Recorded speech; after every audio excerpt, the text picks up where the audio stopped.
Hey guys, it's Lance from Cinematic Galaxy once again, and I know I'm kind of late doing this here, but I feel it's better late than never. I just wanted to take a quick moment to acknowledge the recent passing of Roger Ebert, one of the most popular, perhaps the most popular movie critic of all time.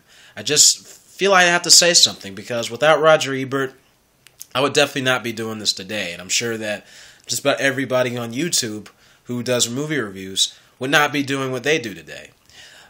First of all, Roger Ebert. My condolences go out to his loved ones who he's left, his wife, Miss Chaz Ebert. My wife, my condolences goes out to, everybody who knew him, all those people who were affected by his death. But anyway, I just wanted to say that I did not necessarily always agree with Roger Ebert. I did not. Some of his opinions on certain films really had me scratching my head. For example, I believe he gave Star Wars The Phantom Menace either 4 out of 4 stars or 3.5 out of 4. I can't remember exactly. And, there are other films like Toy Story 3, which he gave it a positive review. I didn't necessarily agree with all his points on it, though, because he had some criticisms, which kept it from getting a 3.5 or 4. But here's the thing. It doesn't really matter whether or not I disagreed with him or not, because a lot of the time I did, and even when I didn't disagree with Roger Ebert, I always understood his points, because he always was honest to his opinion. He was never biased. He never just wanted to attack a film just for the heck of attacking a film. He always went into a film, with an open mind, and he gave his honest opinion. And he was not afraid to disagree with the crowd. He was never afraid to be the odd guy out who liked this movie that most people didn't like, or didn't like this movie that most people liked. And that's what I always loved about him. And also, I do feel that overall, for me, he hit the mark several times. I could trust his opinion at moments. But even when, like I said, I didn't agree with him, I always enjoyed knowing what he thought about certain films.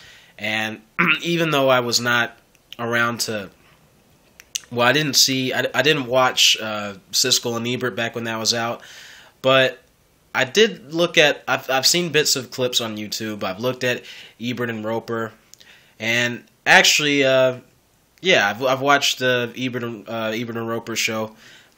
I always enjoyed it. I always enjoyed hearing him talk about movies. I always enjoyed hearing him go back and forth with Gene Siskel and with Richard Roper, who are also some of my favorite critics ever. But the whole thing with Roger Ebert, like I said, you can just tell this man was just very passionate about film, that he loved movies. And that's what I love in a movie reviewer. In order for me to even care what you think, you have to love movies. If you're somebody who obviously just wants to attack a movie just to attack it, I don't consider you a movie lover, because you're just trying to be biased. You're not really giving your full-fledged opinion. I don't know. I don't feel like I'm really wording this very well, but my main point is he was a movie lover.